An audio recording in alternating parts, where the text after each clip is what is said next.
The first warning didn't come from the satellites. It came from a dead dog.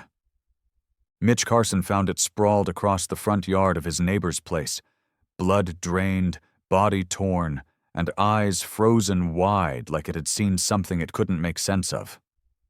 Mitch crouched beside the poor mutt, cigarette dangling from his lip, hand resting on the butt of his shotgun. Something about the way it was laid out didn't sit right. Not a single scavenger had touched it. No flies, no buzzards, just silence and the wind cutting across the Idaho plains like a knife. His gut said what he didn't want to believe. Something unnatural was in the air. And when a man like Mitch felt that in his bones, you listened. He wasn't a scientist or a soldier anymore. That life had burned up years ago in black sites and jungle dust. But he knew death. He knew what it looked like, and more importantly, he knew what it didn't look like. And this wasn't coyotes. This wasn't disease. This was surgical.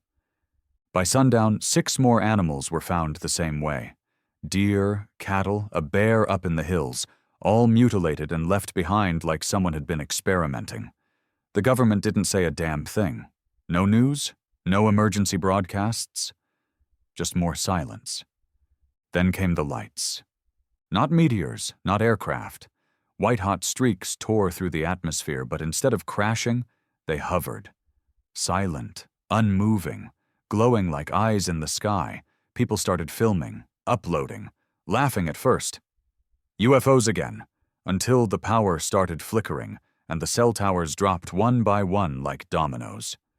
Within 12 hours, every major city across the globe lost contact. The first attack happened in Johannesburg, then Manila, then Rio, and then New York. Laser bursts, gravity bombs, drones. They hit hard, fast, and clean, like they weren't trying to take over, just erase. Every military base hit first. Every resistance crippled. It was coordinated, clinical, and without mercy. But they made one mistake. They hit the cities, not the people. Not the ones like Mitch. At 2:13 a.m., 48 hours into the invasion, a low hum crawled across the earth like a pulse. It hit Mitch like a migraine through the spine. He dropped his coffee and stumbled back into the kitchen counter, every light in the house going red. Something had landed nearby. He didn't panic. He didn't call for help. He did what men like him were built to do. He loaded. The old steel case M4 under his bed. 3 magazines, 1 sidearm, combat knife, NV goggles from a box he swore he'd never open again. He stepped outside, and the ground trembled. Over the ridge, in the field where the old irrigation pipes rusted like bones, was a shape, tall, wide, and breathing blue light. It pulsed with that same damn hum that made his teeth hurt. Something was inside it, working, moving, preparing. And that was when he saw them. 3 figures. Not human. Long-limbed and armored in plates that shimmered like liquid shadow. They walked slow, scanning the ground like they were studying ants. One raised a weapon. Not a gun. Something worse, alive and twitching in its grip. They didn't see Mitch yet. He raised the rifle. He didn't pray. He didn't think. He fired. The first shot cracked the silence like lightning splitting a tree. The alien's head snapped back, spraying black fluid like ink. Its body fell and didn't twitch. The other 2 turned, fast as hell, but not fast enough.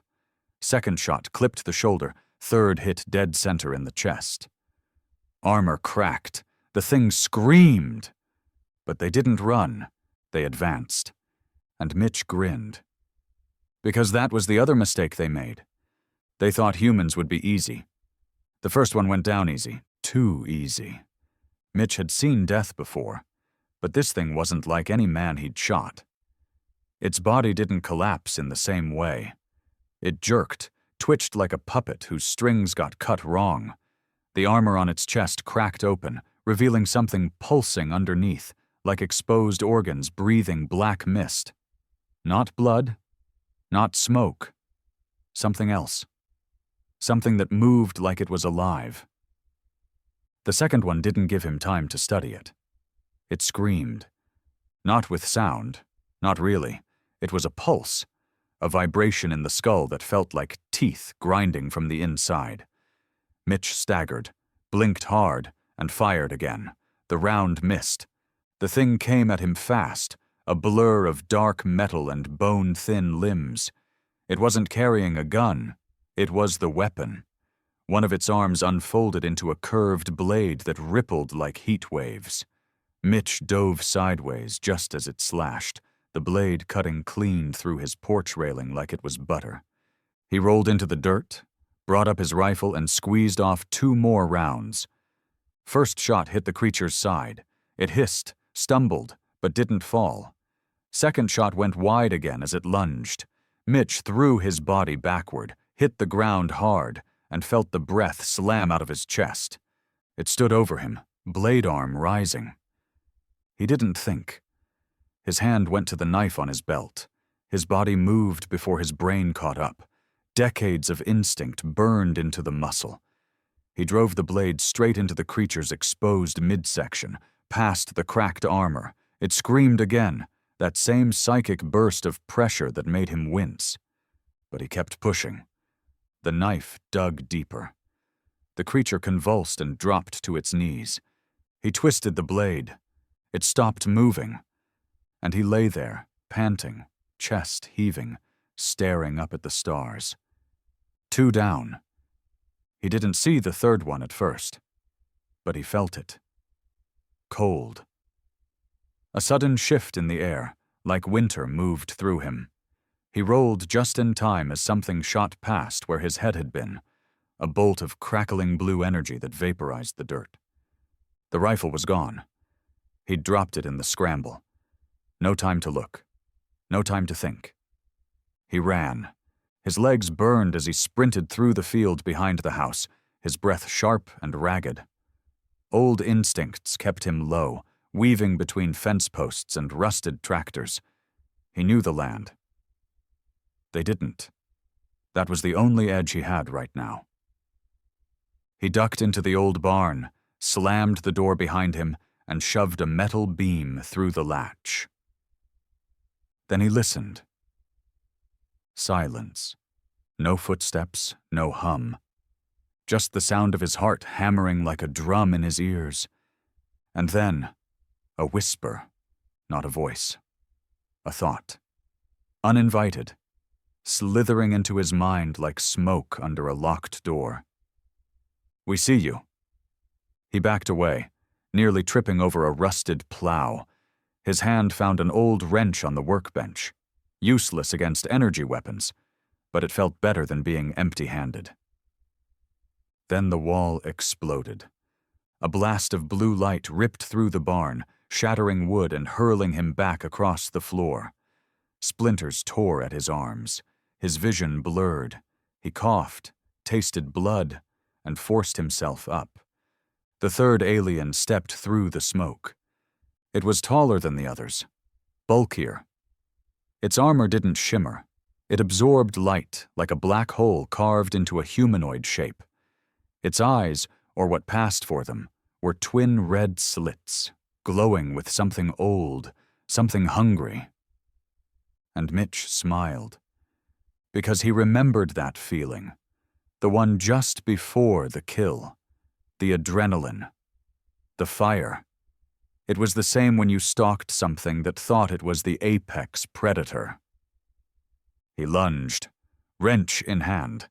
The creature raised its weapon, but not fast enough. Mitch slammed the wrench into its faceplate. It cracked. The alien hissed and swung its arm wide, knocking Mitch back into a pile of hay bales. The air left his lungs. Again. He scrambled, fingers digging into the dirt, searching for anything. They landed on a metal rod. Old, rusted, but heavy. He turned just as the creature advanced and drove the rod into its knee joint. The armor bent, but didn't break. The alien kicked him. Hard. He flew back, hit the barn wall, and dropped. Everything hurt. But he wasn't done. He pulled himself up, blood running from his nose, his ribs screaming, and stared the thing down. "You think you're scary?" he growled. "You picked the wrong goddamn planet." The alien charged, and then the shotgun roared. It wasn't Mitch. It was the old farmer from 3 miles up the road, Jensen. Grizzled. 70 if he was a day.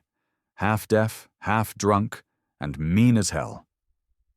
He stood in the wreckage of the barn doorway, pump action in hand, eyes full of murder. The alien staggered as buckshot slammed into its chest. It turned, furious. Second shot hit it in the throat, third in the face. It fell. Mitch laughed, coughed blood, and laughed harder. Jensen walked over, offered a hand. "Told you those bastards weren't just swamp gas," he muttered. Mitch took the hand, pulled himself up. "More coming?" "Bet your ass," Jensen said. "Sky's lit up all the way to the Rockies. Whole valley's crawling with them." "How many?" Jensen shrugged. "Enough to piss me off, not enough to stop us." And that's when it changed. That's when Mitch knew this wasn't about survival anymore. It was about making them pay for every farm they burned, every family they vaporized, every lie they believed about Earth being soft, broken, divided. They were wrong. They didn't hit Washington, or the bunkers under Cheyenne, or the silos scattered across Montana, or the hunters in the Appalachians. They didn't hit the people. They hit the infrastructure, the systems. But the systems didn't fight. The people did. And people like Mitch and Jensen weren't the only ones gearing up. Out in the hills, militia groups went dark and mobilized. In the desert, old Vietnam vets dusted off weapons they'd buried in oil barrels. In cities, street gangs stopped shooting each other long enough to shoot something else. In prisons, the riot sirens didn't go off, because the guards let the right inmates out. In basements, gun safes opened. In forests, traps were laid.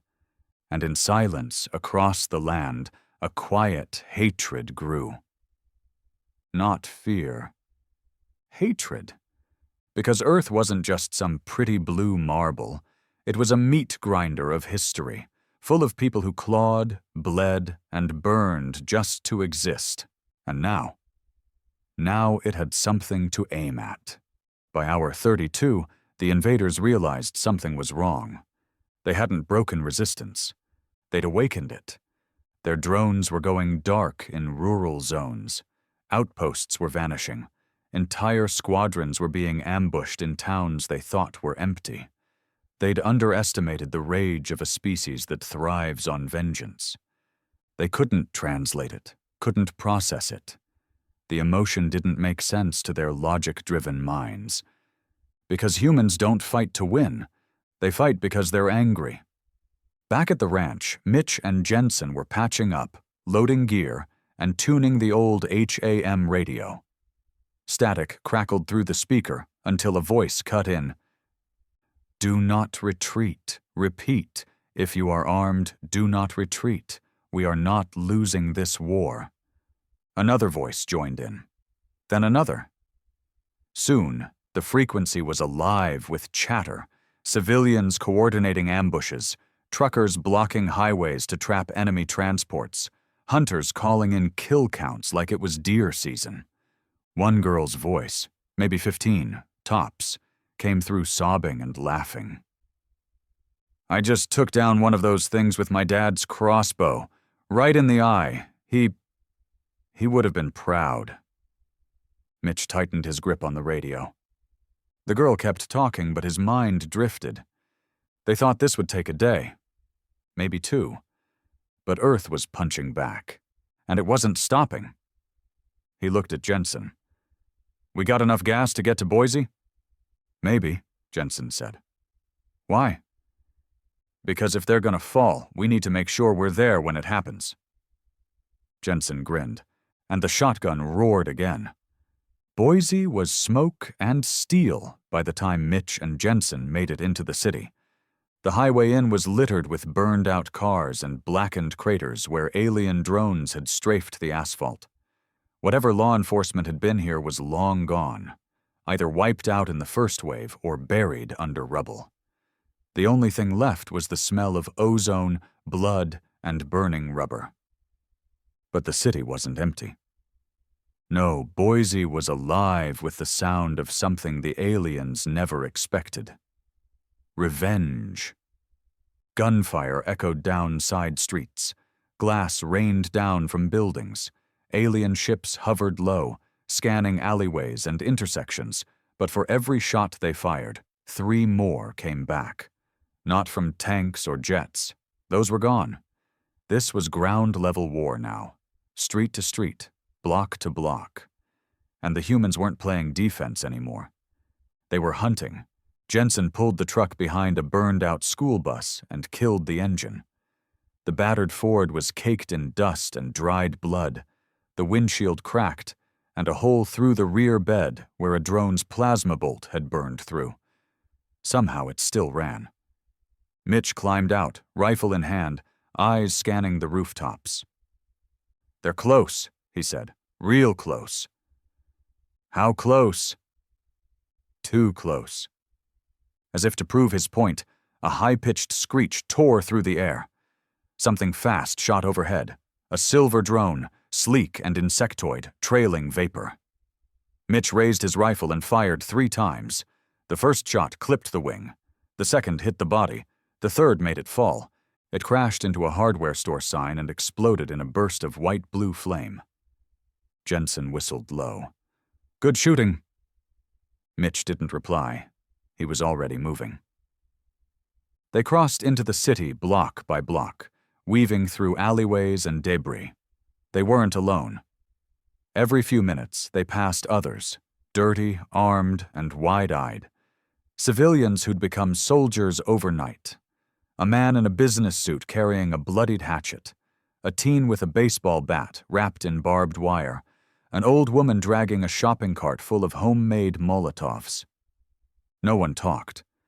They all just nodded. A silent agreement that they were in it together. At the corner of 9th and Main, they found a makeshift barricade. Cars stacked high. Barbed wire stolen from construction sites. A dozen men and women crouched behind it, rifles pointed toward the intersection. A bearded man in a flannel shirt stepped forward, eyes locked on Mitch. "You military?" Mitch shook his head. "Not anymore." "Don't care," the man said. "You know how to shoot?" "Yes." "Then you're welcome." Mitch and Jensen climbed over the barricade and dropped into the defense line. That's when he saw it. Down the street, maybe 6 blocks away, 3 of them. Aliens, tall, armored, moving in a slow, deliberate line. Behind them floated 2 drones, their forms crackling with that eerie blue energy. And in the center of the formation was something new. Something worse. A walking tank. It had no head, just a black, oblong shell with jagged limbs and rotating cannons mounted to both shoulders. Its legs weren't legs. They were segmented limbs like a spider's, clicking with every step. Where it moved, the pavement cracked beneath it. "What the hell is that?" Jensen muttered. "Problem," Mitch said. The barricade defenders didn't wait for orders. This wasn't an army. This was desperation with a trigger finger. The shooting started almost immediately, gunfire erupting in waves, bullets ripping down the street like a storm. The aliens didn't flinch. Their armor shrugged off most of the rounds, but it slowed them. Mitch picked his shots. Controlled bursts, one to the joint, one to the exposed throat, another to the drone's propulsion system. He wasn't trying to kill, not yet. He was trying to cripple. Then the tank opened fire. The twin shoulder cannons roared with a deep, bone-shaking hum. Beams of concentrated plasma lashed out, cutting a delivery van in half and sending 3 defenders screaming into fire. People scattered. Some screamed. One man tried to run. He didn't get far. Mitch grabbed Jensen and ducked behind a concrete pillar as the tank stomped forward. "We need explosives!" he shouted. Jensen nodded. "Back of the truck, we've got 2 propane tanks and some fertilizer." Mitch grinned through bloodied teeth. "You thinking what I'm thinking?" "I hope not," Jensen said, "but I'm gonna do it anyway." They broke from cover. While the others kept the aliens pinned down with scattered gunfire, Mitch and Jensen sprinted back to the ford. The air sizzled with plasma bolts. One shot hit a fire hydrant nearby. Water erupted in a geyser. They reached the truck. Jensen yanked open the back and dragged out the propane tanks. Mitch dug out a bundle of homemade det cord and a lighter. He worked fast, wrapping the tanks in explosives and shoving the bundle into a burlap sack soaked in diesel. "Improvised suicide bomb?" Jensen asked. "Nope," Mitch said. "Remote." He grabbed the radio trigger he'd jury-rigged on the drive and slammed the device onto the side of the bundle. Jensen stared at it. "That's never gonna work." Mitch looked at the burning city. "It doesn't have to work twice." They loaded the bomb into a wheelbarrow they'd stolen from a roadside garden center, covered it with a tarp, and shoved it toward the intersection. The aliens were closer now. The tank was beginning to charge another shot. Mitch ran out halfway, pushing the cart through the open street. The defenders saw him, started shouting, thought he'd gone insane. Maybe he had. He reached the halfway point. The tank noticed him. Turned. Too late. Mitch dove behind a wrecked sedan and hit the trigger. The explosion shattered the street. Fire, metal, and debris shot 50 feet into the air. The sound was deafening. The blast knocked the tank backward into a light pole. One of its legs snapped. The drone spun wildly before crashing. 2 of the alien foot soldiers were shredded by shrapnel. The tank was still moving, but barely. Jensen fired his last 2 shotgun rounds at the wounded creature crawling from under the wreckage, then ran forward, grabbed a fallen plasma rifle from one of the dead aliens, and fired wildly at the twitching body of the tank. Mitch joined him. The others followed. Within seconds, it was over. Smoke and silence. The street was ruined, but the barricade still stood. And for the first time since it started, the aliens didn't advance. They retreated, not far. Not everywhere. But it was the beginning. The tipping point. Mitch sat on the sidewalk, gasping, fingers trembling as he lit a cigarette with a bloodied hand. 48 hours, Jensen said, sitting beside him. Mitch nodded. How long do you think they thought it'd take? 6 hours, Jensen said. Maybe 8. Bet they're regretting it now. Another man walked up, holding a pair of binoculars. He was young, pale, covered in dirt and blood. His voice shook when he spoke. They're pulling back west, he said. They're regrouping. Someone said Chicago's gone full blackout. Houston, too. But word is, D.C. is still holding. Barely. Mitch didn't ask how he knew. Didn't care. He stood up, looked at the wreckage, the people, the broken city. They ain't leaving, he said. Not yet. No, Jensen agreed. But they're scared. That was the real victory. The aliens came with precision, technology, superiority. They came thinking they'd face organized armies, central commands, systems they could target and destroy. Instead, they got chaos. Angry fathers, grieving mothers, veterans who'd buried more brothers than they could count, farmers with shotguns and bikers with chains, kids with nothing to lose and too much rage to sit still. They picked Earth. They picked wrong, and they weren't ready for what came next. The aliens made a tactical withdrawal. To them, it was probably a strategy. Regroup, rethink, adapt. Their logic-driven minds believed that pausing the offensive would grant them the upper hand. But they didn't understand Earth. They didn't understand men like Mitch. Because on this planet, when an enemy backs off, you don't relax. You chase. Boise was smoldering behind them. Roads ripped apart. Smoke hung thick in the air, mixing with the copper stench of blood and the sharp sting of ozone from alien weapons. But Mitch didn't look back. Not once. The enemy had fallen back to a research park outside the city. Tech buildings, labs, open fields with power stations and fiber lines, now crawling with alien tech. Those sleek structures that pulsed blue and whispered with a low, sick hum like machines breathing. Jensen had commandeered a military ATV from a wrecked National Guard convoy. 4 tires, roll cage, good shocks. Not armored, but fast. Mitch stood in the back, rifle ready, a stolen alien plasma rifle across his lap. Satellite feed from a drone they didn't kill, a young radio operator had told him just hours ago. They're using that site as a command node. Could be a relay or a data hub. It's not just communication, it's control. If we hit it, we cut the strings. And that's all Mitch needed to hear. Jensen drove like a madman, swerving around rubble, pushing through scorched fields, eyes locked on the horizon where the alien tower loomed like a glass needle in the earth. The closer they got, the more the world changed.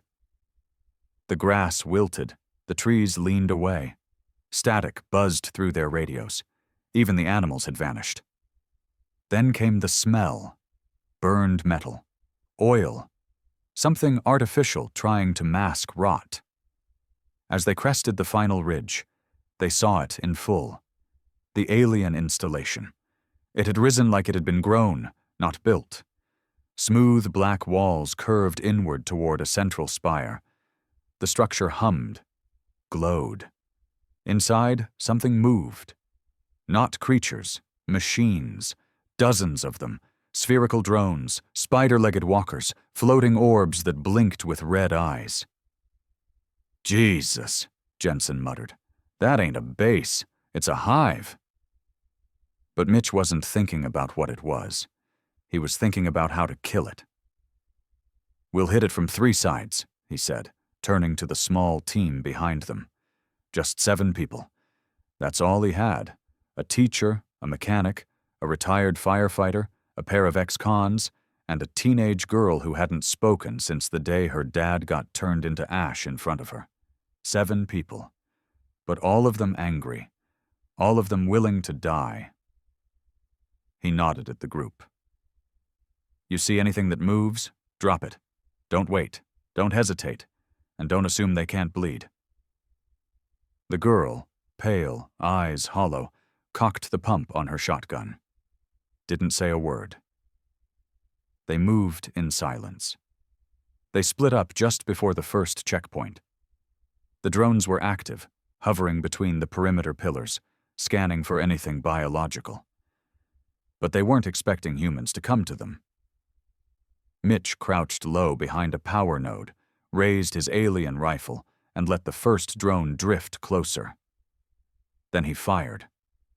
The bolt of blue plasma cracked through the air and hit the drone square in the center. It exploded mid-air, raining sparks and hot metal across the grass.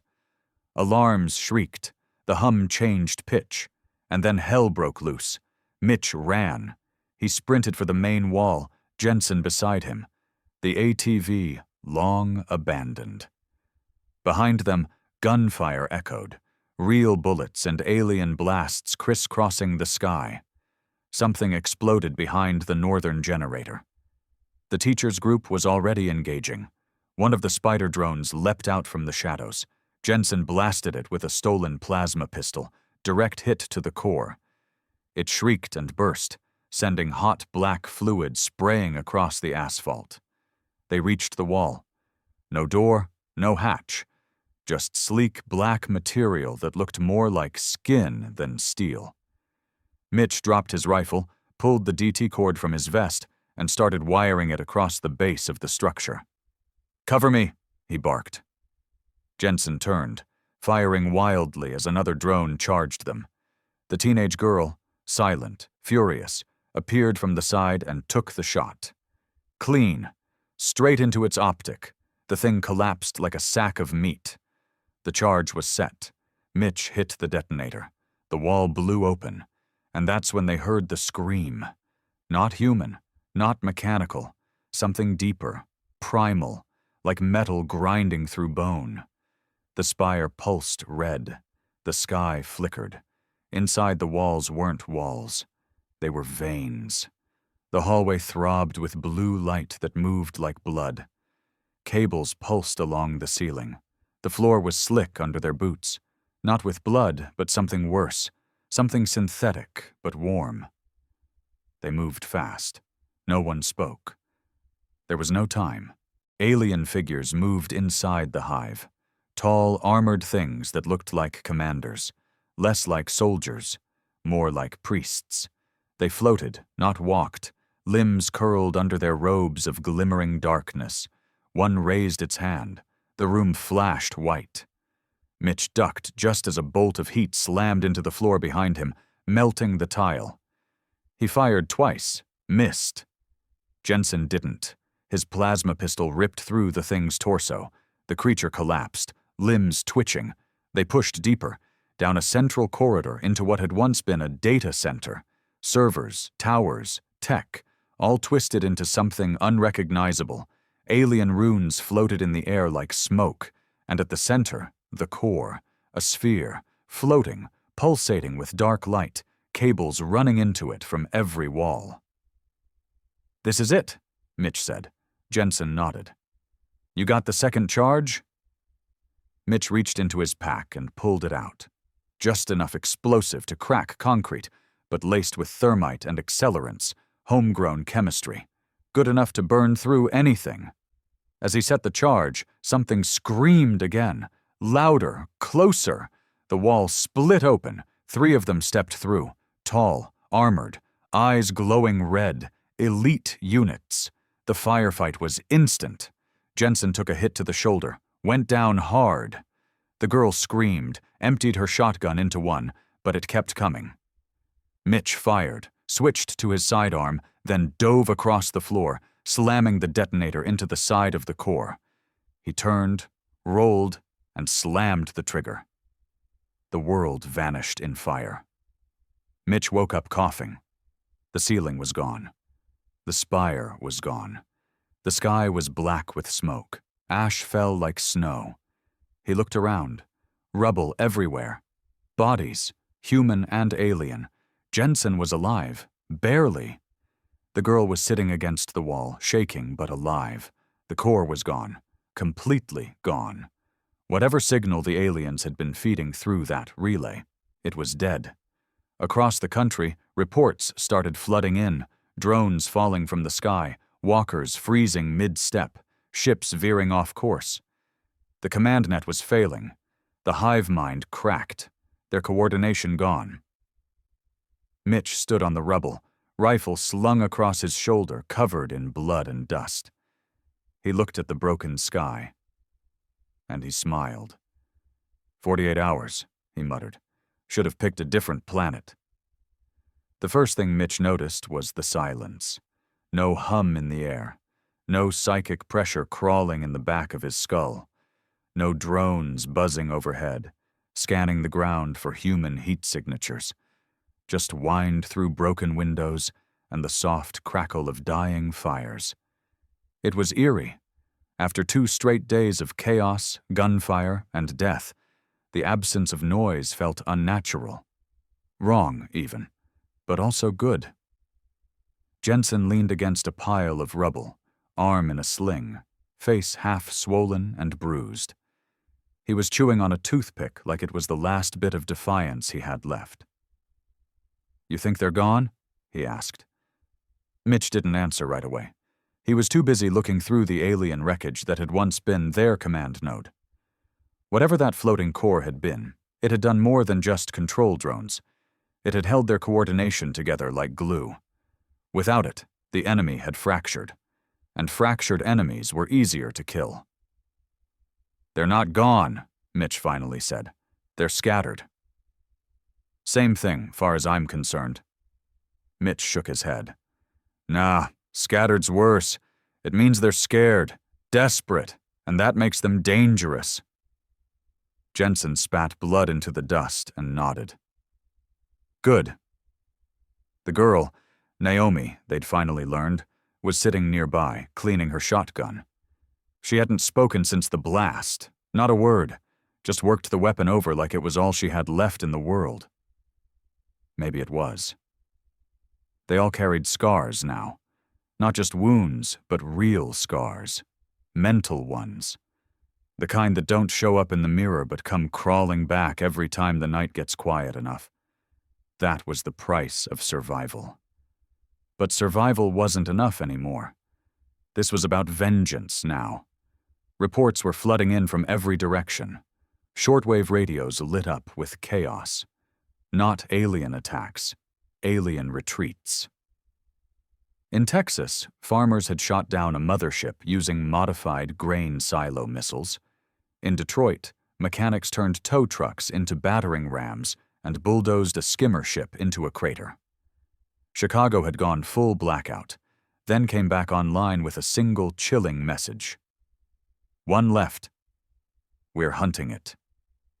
Mitch listened to each message like a sermon, and every one of them meant the same thing. Earth wasn't losing, it was winning, but winning wasn't the end. You don't stop a fire halfway through a forest. You burn it all. 3 hours later, Mitch was standing over a map of the valley, marked with locations the aliens had tried to control. One in particular stood out, an old NORAD satellite installation tucked into the mountains, long abandoned, decommissioned. Nothing there worth stealing. But according to the last radio burst from a surveillance drone, it was glowing like a damn Christmas tree. "They're regrouping," Jensen said, pointing to the site.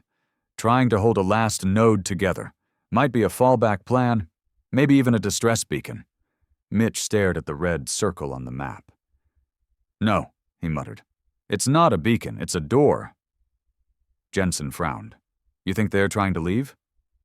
"No," Mitch said, his voice low. "I think they're calling more." That single sentence changed everything.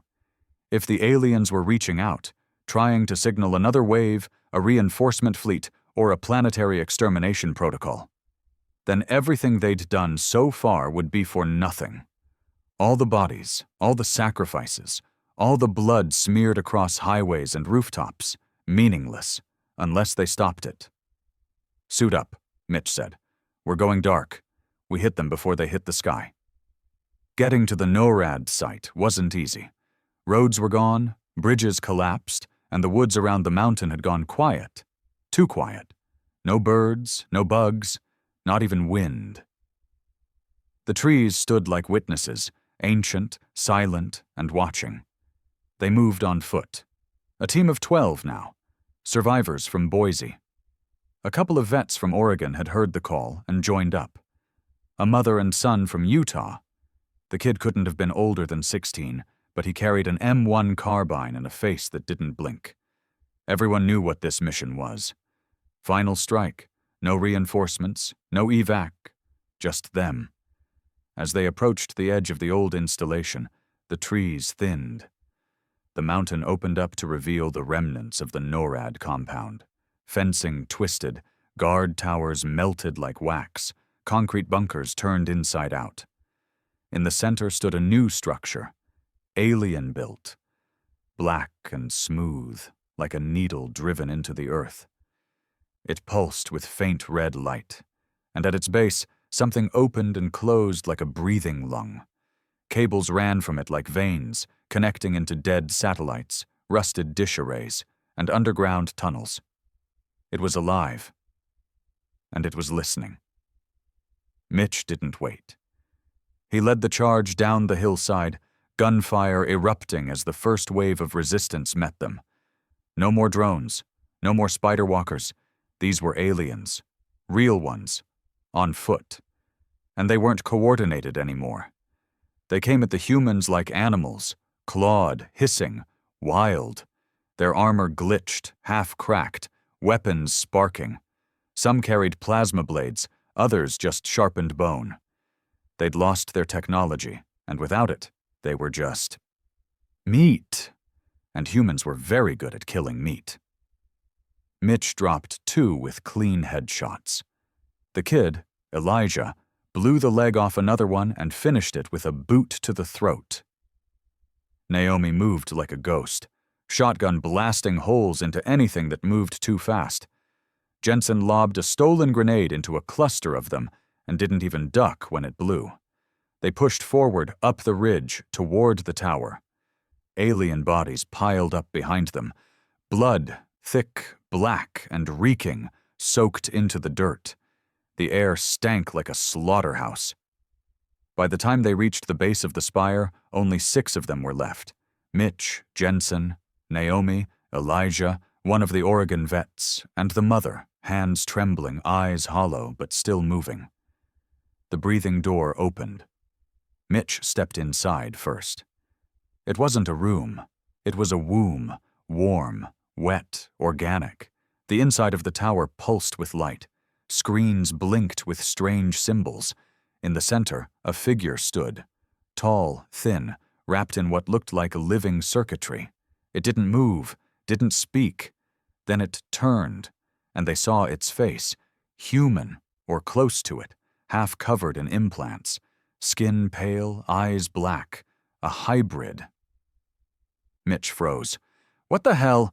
The thing raised a hand, spoke in perfect, flat English. "You do not understand what you have done." Mitch raised his rifle. "Number, you don't. You have sealed your fate. This message is already transmitting. Our kind will burn this world for what you've done. You are not special. You are—" Mitch shot it in the face. It dropped like a puppet with cut strings. The lights dimmed. The hum stopped. The pulse ended. Then silence. Real silence. Mitch walked to the center console, looked at the blinking transmitter. He pulled the charge from his belt, set it on the console, armed it. Jensen walked up beside him, smiling through cracked lips. "Tell me that's enough." "It's enough," Mitch said. "Even if it ain't, it's the best we've got." They turned. Left the tower. The detonation lit up the mountain like sunrise. The spire collapsed. The signal died. And Earth lived. Back at the base of the mountain, Mitch sat on a broken log, watching the flames crawl into the sky. The air still smelled like death. But it was fading now, replaced by wind, smoke, and something that almost felt like peace. Jensen lit a cigarette. Offered one. Mitch shook his head. "I think I'm done," he muttered. "Done fighting?" "No," Mitch said. "Done being surprised? We should have died 10 times over." Jensen nodded. "Yeah, but you know what the difference is?" "What?" "We're humans. We fight dirty. We fight mean, and we don't quit." Mitch looked up at the stars. He knew more would come. Maybe not tomorrow, maybe not even in a year. But someday, someone else would try. And they'd learn the same lesson. You don't pick Earth. You survive Earth. If it lets you. 3 days after the last tower fell, the skies finally cleared. The clouds parted for the first time since the invasion started, and light poured down over the mountains, the plains, the ash-covered cities. No one cheered. No one clapped. No victory parades. Just silence. And the long, aching process of waking up in a world that would never be the same. Mitch stood at the edge of a crater outside Boise. The alien relay tower had been here. Now it was gone. Blown apart from the inside, slagged into twisted shards of metal and strange, bone-like pieces that still pulsed faintly in the sun. Beneath his boots, the earth was scorched a sickly black. Grass wouldn't grow here again. He lit a cigarette and watched a group of survivors pick through the wreckage. Most of them didn't speak. They moved with slow, robotic motions, eyes glazed over, as if they were still waiting for another wave to come, and erase them all for good. Jensen limped up behind him, leaning on a walking stick made from an alien rib. "Used to hate mornings," he muttered. Mitch didn't look at him. "Now you love 'em?" Jensen shrugged. "I hate 'em less." They stood there in silence, the smoke curling into the air, the sun crawling slowly over a ruined skyline. In the distance, the bones of downtown Boise jutted into the sky like broken teeth. Skyscrapers leaned sideways, windows shattered, smoke still rising from the basements of old office towers. The aliens had hit hard, but they hadn't hit smart. They'd burned the surface, wiped the easy targets. What they hadn't counted on was how deep people could dig, literally and figuratively. Mitch turned to look at the survivors setting up tents by a gutted community center. Someone had spray-painted across the side of the building in thick red letters, "Earth ain't easy." He almost smiled. Naomi hadn't spoken since the mountain. Not a word. She'd taken to carrying her shotgun everywhere, even into the shower. No one questioned it. She sat on the roof of the old elementary school, watching the skies, legs dangling over the edge. Every time a bird flew past, she flinched. Elijah, the 16-year-old kid who'd fought like he was 30, spent his time digging graves. He didn't ask for help. He didn't talk. He just dug. 12 graves on the first day, 8 more the second. Some had names, most didn't. The mother, Greta, had started organizing food lines. No one asked her to. She just did it. Found what was left of a warehouse downtown, scavenged canned goods, set up a schedule. She never smiled, never raised her voice, just worked, like it was the only thing keeping her from falling apart. People were holding together, barely. But they were holding. What Mitch noticed most was the eyes.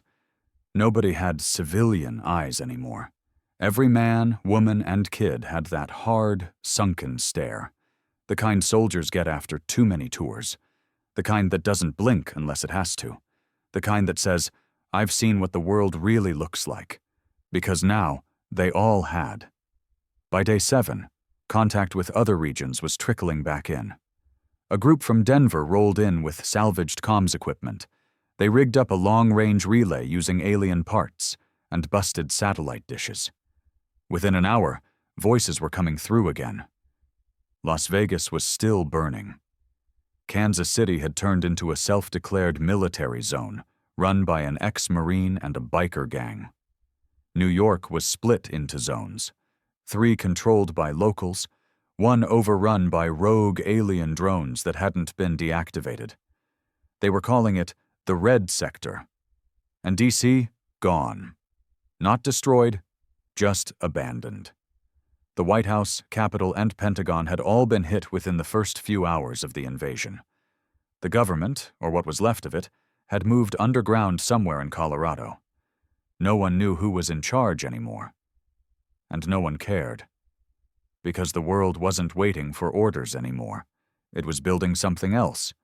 Mitch joined a recon team heading into Salt Lake. Not to rescue, not to fight, to learn. The team was a mixed bag.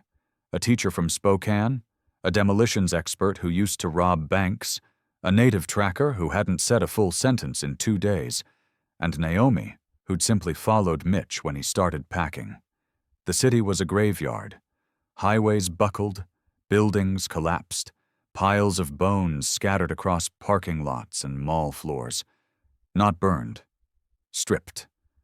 Like something had torn the flesh off and left the rest to rot. They found the first nest in an abandoned subway station. It was warm, still wet. Inside were eggs. Hundreds of them. Alien, yes, but not like the ones that had invaded. These things weren't armored. They were soft, organic, and fast-growing. They weren't soldiers. They were replacements. "They planned for failure," the tracker finally said. Mitch looked at him. "Even if they lost," the man went on, "they wanted something to survive. A seed. A second wave, born here. The team set charges and burned the nest to the ground. But that was just one, and they knew it. Back in Boise, survivors started drawing up maps, circles, zones, red pins, black pins, green pins. Red meant alien structures still active. Black meant nests. Green meant ours. The maps grew. So did the lists of names. Dead, missing, turned. Because yes, some humans had turned. Not by choice. Whatever the aliens had used to communicate, the psychic pulse, the hive net, it had left residue in some people. Not enough to control them completely, but enough to change them. Some spoke in alien tongues in their sleep. Some carved symbols into their own skin.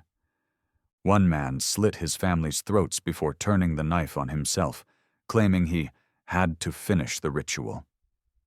Nobody said the word infection, but they were thinking it, so protocols went into place. If someone started twitching, whispering, or staring at the sky too long, they got isolated. No one asked what that meant. They all knew. Mitch spent his nights walking the perimeter. Couldn't sleep, didn't want to. He kept waiting for another ship to show up. Another beam of light to split the sky. Another mistake from another alien race who hadn't learned their lesson.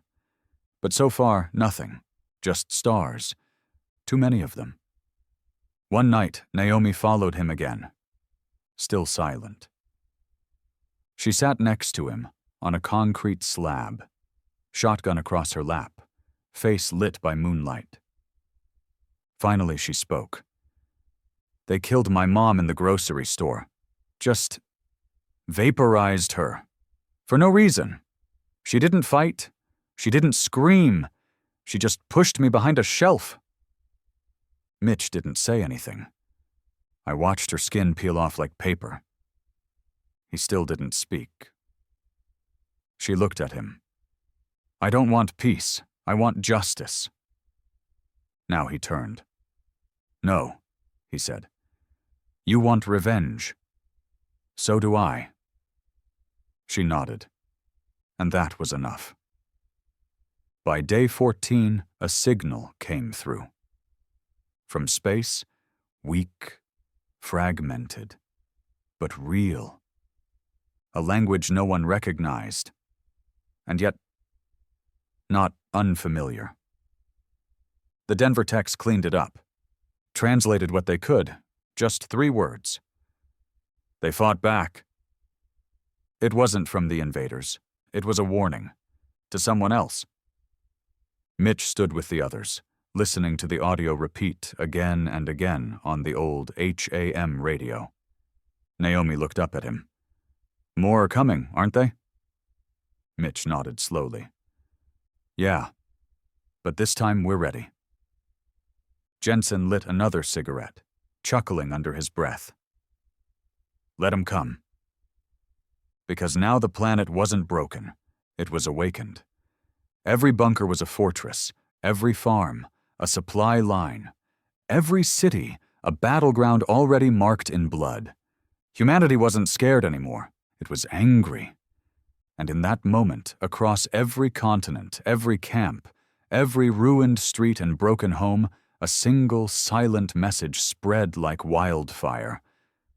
Next time, we invade you. It started with a spark. A broadcast intercepted by Denver's rigged comms unit, just a sliver of data. Incomplete coordinates and a flicker of a galactic ID beacon, not from Earth, but referencing Earth as a Class 9 corrosive zone. Mitch had stared at that phrase for 10 minutes without blinking. Corrosive, he muttered. That's what they think we are. Jensen had laughed, but it wasn't a real laugh. It was the kind of tired, bitter sound that came from a man who'd seen too much and still hadn't seen enough. Good, he said. Let them be afraid to come near. But it wasn't enough for Mitch, or for the rest of the survivors. Letting it end here meant leaving a question mark hanging in the void. Would they come back? Would the next species be worse, smarter, stronger, and most important of all, how long before Earth ran out of second chances? So the choice was made, not by a government, not by generals or senators hiding in some Colorado bunker, but by the people still standing. Earth would strike first, not tomorrow. Now, the old NORAD facility beneath Cheyenne had been dead for decades, until someone hot-wired it with alien tech and a surplus diesel generator. It didn't look like much. The computers were relics, the ceilings leaked, the place smelled like old paint and despair. But deep in its guts was something useful, a black zone lab that had never been listed in any records, built during the Cold War, never declassified, sealed since the mid-90s. Inside? A satellite-class propulsion test bed, half alien now, thanks to the pieces scavenged from the downed ships in Boise and Salt Lake. It wasn't pretty. It wasn't even stable. But it was enough. Mitch stood on the steel deck of the launch silo, looking up at the makeshift vessel they were calling the Black Veil. It was half shuttle, half brute force bomb. No luxury, no cockpit comfort. Just weapons, armor plating, barely breathable oxygen, and an experimental drive system that could fling it past the edge of Earth's atmosphere and toward the source of the original invasion transmission. "You sure this thing won't melt us mid-flight?" Jensen asked, squinting up at it. "No," Mitch said, "but I'm tired of sitting here waiting for another apocalypse." Jensen lit a cigarette, took a long drag, and nodded. "Then let's go knock." Recruitment was easy. They didn't need 1,000 soldiers, just a handful of people insane enough to launch into space on an untested alien hybrid vehicle with no return protocol. Naomi signed up first. She didn't ask where they were going, didn't ask what the plan was, just looked Mitch in the eye and said, "I want to look one of them in the face before I kill it." Elijah followed. Still 16. Still too quiet. But his eyes were locked on the stars. "I want them to know my name," he said. "Every single one of them." 4 more joined. 1 ex-Marine, 1 outlaw biker, 1 scavenger with a burn across half his face, and a quiet Ukrainian woman who'd once been a nuclear engineer before the world fell apart. 7 total. Mitch didn't think about the odds. He just strapped in. The Black Veil launched on a clear morning. No crowds, no national anthem, no news cameras. Just dust, fire, and a roar that shook the mountain. People watched from broken rooftops and shattered highways. Kids waved, old men saluted, survivors cried. They weren't just sending a ship. They were sending a message, and the universe was going to hear it. The first 18 hours of flight were quiet, mostly because no one wanted to speak. The stars were endless, black, unmoving. The ship creaked and groaned like a dying animal. Oxygen levels fluctuated every 6 hours. The engine sounded like a growl in their skulls. Mitch didn't sleep. He stared at the forward display, a blur of calculated direction, guided by the last signal pinged from the original alien command node. It led them into uncharted space, dead stars, frozen systems, planets with scars like burn marks, and finally, a moon. It wasn't on any star charts, no light, no atmosphere, but a structure visible from orbit, a fortress. It pulsed, like the ones they'd fought on Earth, only 10 times the size. Jensen leaned over the comm screen. "No defense grid, no transmissions. Either it's dead, or it thinks we won't be stupid enough to land," Mitch finished. Naomi smiled for the first time in days. "Let's disappoint them." Touchdown was rough. The moon's surface cracked under the Black Veil's landing gear. Gravity was light but stable. Air was non-existent. They moved fast, geared in pressure suits made of layered human and alien tech, a duct tape miracle of survival. The fortress loomed ahead. Black walls, no doors, no windows, just a singular chasm-like entry point that hissed with faint red mist. Elijah stepped up beside Mitch. "What if this is a trap?" "It is," Mitch said, "but we're the ones springing it." They entered. Inside was a world unlike anything Earth had seen. Biological corridors stretched like veins through the walls. The air inside the fortress wasn't breathable, but it vibrated with psychic echoes, memories of pain, conquest, experiments. They passed through halls lined with glass chambers. Inside were humans, or what was left of them. Dead, preserved, studied. Some were mid-experiment, skin peeled, brains exposed, eyes wide open. Others were long since decomposed. But it wasn't just humans. Other species, aliens, hundreds, all dissected. Mitch clenched his fists. "This isn't a military base," Naomi whispered. "It's a lab." Jensen scanned a wall console. "They've been doing this for centuries." "No," Mitch growled. "Longer." Further in, they reached what had to be the command chamber. A sphere. Alive. Breathing. Covered in thin, translucent film that shifted with every step. And inside, a being. Not armored. Not mechanical. Elder. It had no mouth, no limbs, just a mass of floating tendrils wrapped around its core. It pulsed, opened what resembled an eye, and projected a thought. "You were not meant to resist. Your species was a variable, one that must now be corrected." Mitch raised his weapon. "Wrong," he said. "We're the constant. You're the mistake." The being pulsed again. "You will not survive the retaliation." "We're not here to survive," Naomi said. "We're here to make sure you don't." They opened fire. Plasma, ballistics, heat. The sphere shattered in seconds. The elder twitched, flailed, and then screamed with a psychic force that made their noses bleed. Elijah fell to one knee. Jensen gritted his teeth. But they kept firing. Until it stopped. Silence. No more hum. No more pulse. Just a dark fortress and the scent of burned tissue. Mitch placed the charge in the center of the chamber. "I want this place gone," he said. "No pieces left behind, not even dust." They ran back through the halls as the fortress began to crumble, the walls pulsing with dying light. The experiments behind glass began to decay rapidly, as if whatever force had sustained them was gone. The black veil roared to life. They didn't wait. They didn't look back.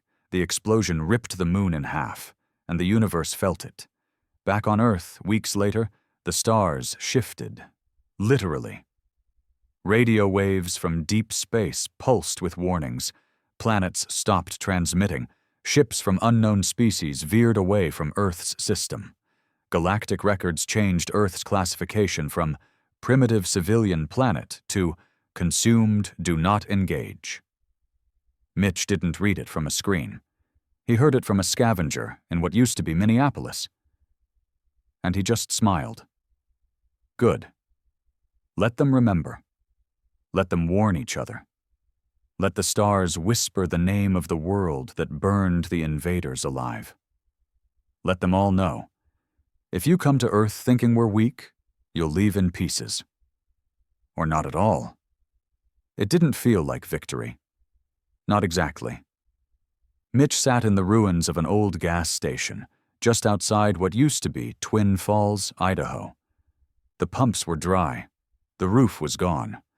Half the place had been swallowed by vines and moss, nature creeping back in now that the smoke had cleared.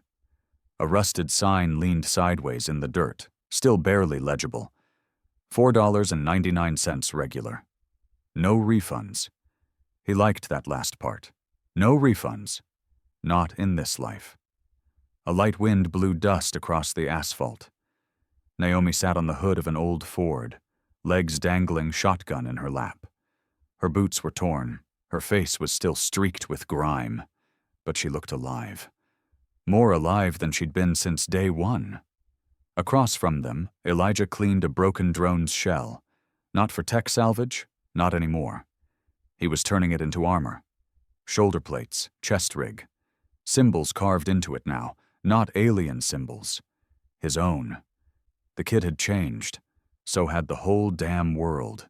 They'd come back from the stars 2 weeks ago. Quietly. No headlines, no marches. Just 7 people crawling back into a fractured planet with their bones aching and their eyes burning with everything they'd seen up there. Only 4 made it back. But they'd done it. They'd wiped out the elders. They'd stopped the retaliation. They'd shut the door for good. Mitch hadn't spoken much since. Not because he didn't have words, but because words didn't mean anything after what they'd done. Not really. You can't describe a massacre with a sentence. You can't explain to a child why her father melted in front of her because an alien needed to test pain response patterns. And you sure as hell can't put into a speech what it means to look a god in the eye and kill it anyway. So Mitch stayed quiet. The world moved on around him. Cities weren't rebuilt. They were reimagined. Gone were the skyscrapers. Gone were the glass condos and overpriced high-rises that used to tower over everyone. Now there were strongholds, settlements, walled towns powered by solar rigs and protected by salvaged drone tech. Every street corner had lookouts. Every community had a militia. The flags had changed, too. Some still flew the old stars and stripes. Others had made their own. Black flags, red bands, symbols of resistance. Not because people hated the old world, but because they couldn't trust it anymore. The governments that failed them were gone, and no one was in a hurry to put them back. What replaced it wasn't lawless, but it sure as hell wasn't polite either. Trade routes were bartered, not taxed. Towns worked with other towns, or they were left behind. Justice was fast, harsh, but fair. And hanging above it all, like a ghost in the sky, were the wrecks.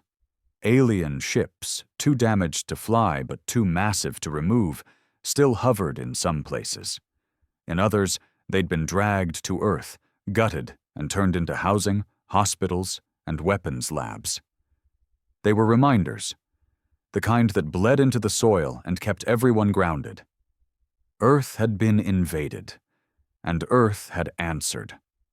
By month 3, the signal Mitch had destroyed on the moon, the one intended to call reinforcements, was confirmed to be completely gone. But something else was confirmed too. Earth had not just stopped the message. Earth had sent a new one. The data burst was simple. No fancy encryption, no diplomacy, no translations. Just one sentence, repeated across every frequency known to the universe. Earth is not your colony. Followed by a timestamp.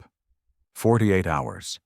Galactic historians, the ones still watching from the shadows, would later record it as the fastest recorded planetary defense ever executed against a hyper-advanced species. Some species refused to believe it had happened. Others labeled Earth quarantined. But there were whispers in the darker sectors, murmurs among mercenaries and exiled empires, a story, a warning, about a planet that looked fragile on the outside. But inside, all bone, all teeth, all rage. They called it the planet that bit back. Mitch didn't care what they called it. He just cared that no one was coming back. He walked through the settlement gates with Naomi beside him, both carrying packs of medical supplies from a trade run with the Colorado sector. Kids ran through the dirt with makeshift helmets and wooden rifles. They didn't play cops and robbers anymore. They played invasion. And they always made sure the humans won. Jensen waited at the fire pit, stirring something that smelled like death but probably tasted fine. His leg was gone from the thigh down now. Alien shrapnel. Didn't slow him much. He'd built a leg out of drone parts and rebar. He grinned when he saw them. "Find anything good?" "Antibiotics," Naomi said. "Whiskey?" Jensen asked. Mitch just looked at him. "I'll take that as a no," he said with a sigh. They sat by the fire as the sun dipped low, casting long shadows across the dirt and steel walls of the settlement. The wind carried the smell of smoke and salt. Somewhere nearby, someone strummed a guitar with busted strings. No one sang, but no one cried either. Not anymore. At night, Mitch still had the dreams, not of war, not of blood, of stars, burning, cold, endless. He'd wake up sweating, hands clenched around a phantom weapon, heart pounding like he was still falling from the sky. But the dreams were changing. Less fear, more focus. Like his mind was telling him, "You're not done yet." Naomi understood. She didn't say it, but she knew. He saw it in the way she moved, always alert, always scanning the sky, never far from a weapon, like she knew there'd be another wave. Maybe not this year, maybe not even in their lifetime. But eventually, and when that happened, someone would have to answer again. Someone would have to remind the stars that Earth was no one's prize. 2 days later, the caravan came in from the east. 3 trucks, solar-powered, battered but functional. The people were lean, dirty, hard-eyed, but they had news. A new signal. Not alien, human, not from Earth. Coordinates pointed to a system just outside the Orion Arm. Someone had made it off-world. Mitch listened to the crackling message over a rusty comms unit. "This is Colony Red Delta 2. We are human. We survived. We heard the screams. We saw the lights. We saw what you did, and we're still alive. If you can hear this, we're waiting." Elijah stood beside the radio. Naomi was frozen. Jensen just grinned. "Well, hell," he said. "Guess we're not alone after all." Mitch didn't speak. He was already thinking about the next ship, the next fight, the next message they'd send, not just to another human colony, but to every damn star in the sky. You don't invade Earth. You don't enslave it. You don't study it, because Earth doesn't forgive. It doesn't forget. And if you light a fire here, you'd better be ready to burn, because Earth learned something in those 48 hours. It wasn't weak, it was waking up, and now it was looking outward, and it was done waiting.